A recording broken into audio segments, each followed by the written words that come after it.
Bismillah və salatu və selamu alə Rasulillah, əmmə bə'd. Yenə İmam Zəhəbinin rahiməhullah böyük günahlar kitabına davam edirik. Bugünkü götürəcəyimiz böyük günah təkəbbürlükdür. Deməli, təkəbbürlük nədir? Birinci onu bilək. Peyğəmbər sallallahu aleyhi və səlləm deyir ki, təkəbbürlük haqqı qəbul etməmək və insanlara üstdən aşağı baxmaq. Təkəbbürlük böyük günahlardandır. Yəni, böyük günahların tərifində nə dedik? Dedi ki, hansı əmələ və yaxud da hansı günaha cəza gəlibsə, istər dünyada, istər axirətdə və yaxud da hər ikisində, bu günah məsələn böyük günahlardan sayılır. Yəni hansı günaha cəza gəlibsə və yaxud da dünyada hədd gəlibsə və yaxud da axirətdə cəhənnəm cəzası gəlibsə və yaxud da qəbirdə qəbr əzabı cəzası gəlibsə və s. bu günahlar hamısı böyük günahlardan sayılır. Və təkəbbürlükdə bu qismə aid olan günahlardandır ki, buna da təkəbbürlüyə də qiyamətdə və cəhənnəmdə cəza gəlib. Təkəbbürlük də dedik ki, haqqı qəbul eləməmək və insanlara xor baxmaq və yaxud da üstdən aşağı baxmaqdır. Təkəbbürlük, necə ki, bir çox alimlər deyir ki, Allaha asi olunan ən birinci günahdır. Yəni, yer üzündə Allaha asi olunan ən birinci günah təkəbbürlük olub. Necə ki, Allah Subhanahu taala Adəmi yaradanda nə deyir? Deyir ki, mən deyir, palçıqdan bəşər yaradacağım, mələkləri deyir və siz də ona səcdə eləyin. Və hamısı səcdə eləyir. Allah Subhanahu taala deyir ki, bütün mələklər səcdə eləyir, iblis isə təkəbbürlük eləyir və səcdə eləmir. Hətta necə ki, əsərdə gəlib ki, Allah Subhanahu taala birinci Adəmi cənnətdə yaradanda palçıqdan, hələ ruh üfürülməmişdən əvvəl iblis onun hər yerindən dolanırdı, girirdi, çıxırdı və baxırdı, deyirdi ki, Adəm əleyhissalamın, yəni ruh üfürülməmişdən əvvəl qarın yeri var idi, yəni mədəsi var idi. Deyirdi ki, bu azacaq, çünki onun mədəsi var, yəni şəhvəti var. Yəni şəhvət, istək insanı azdıran bir şeydir, yəni azmağına səbəb olan bir şeydir. İblis də həmişə baxırdı, deyirdi ki, bunun da mədəsi var, qarnı var, yəni boşluğu var, bu bunu azdıracaq.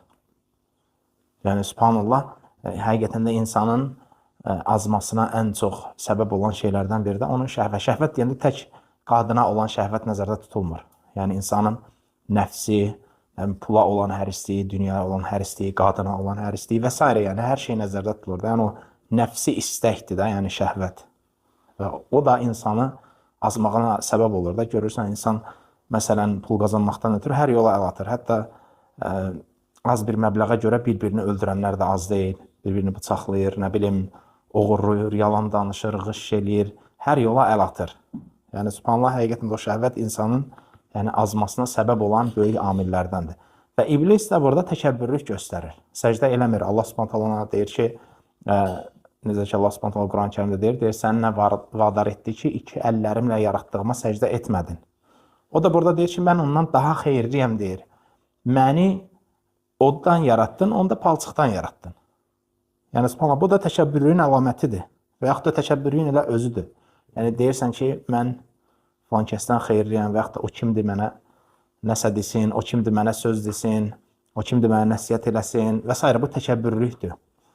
Necə ki, İmam Şafi rahiməhullah məscidə girir, balaca bir uşaq ona deyir ki, qalx 2 rükət namaz qıl. İmam Şafi girdiyi vaxtda məscidə məkruh vaxtlardan idi və həmin vaxtda İmam Şafi namazı caiz görmür. Uşaq buna deyir ki, niyə otursan, deyir, qalx 2 rükət namaz qıl.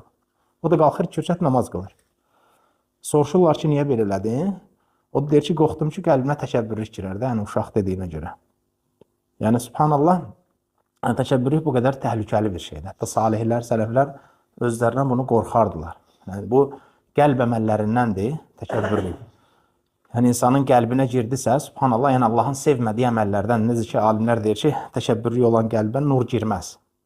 Yəni, Allahın nuru girməz, çünki təkəbbürlük Allahın sevmədiyi əməllərdəndir.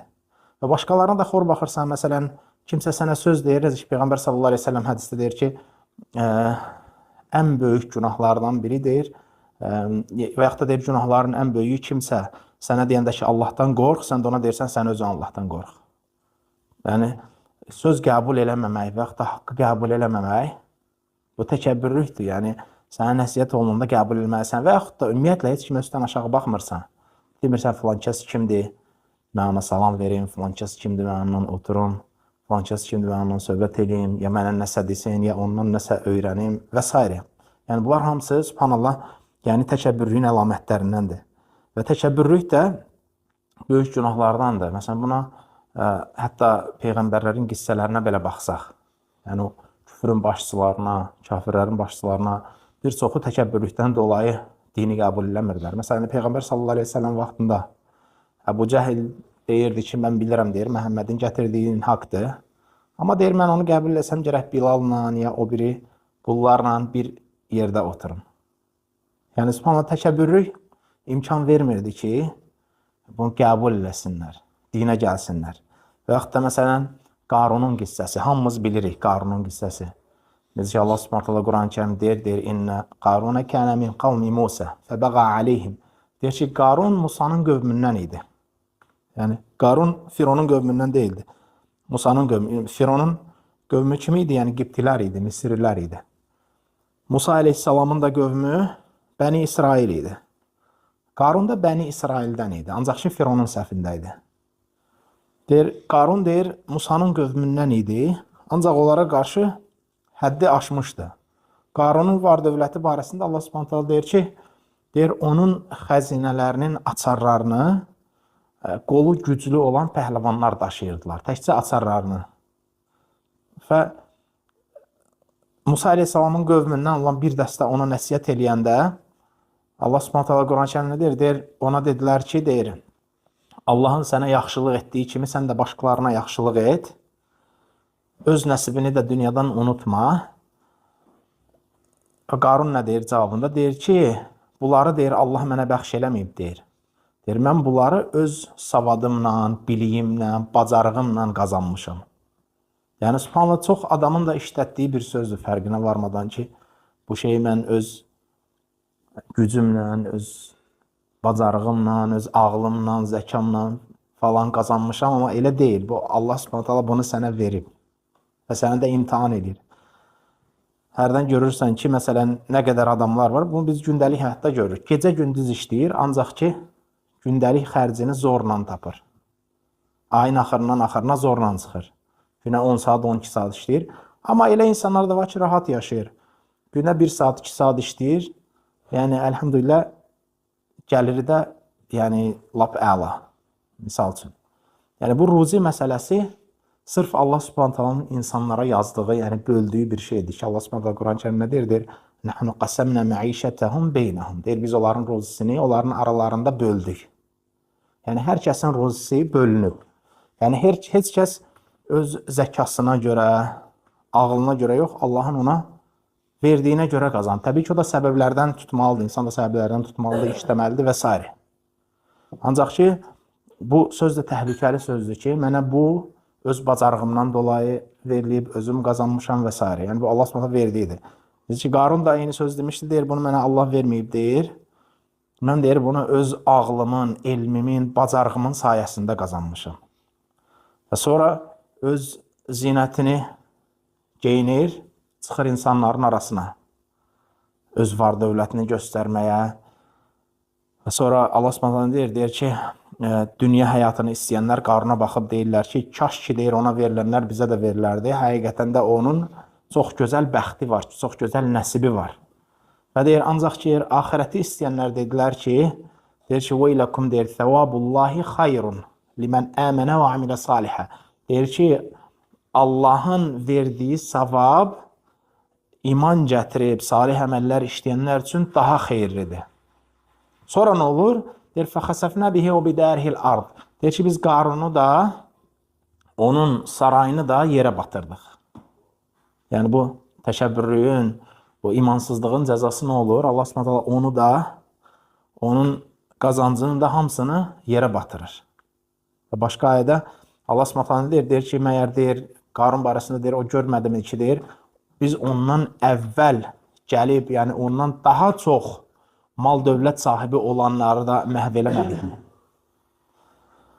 Sonra həmçinin təkəbbürlük insanın hidayət nemətinə mane olan səbəblərdəndir.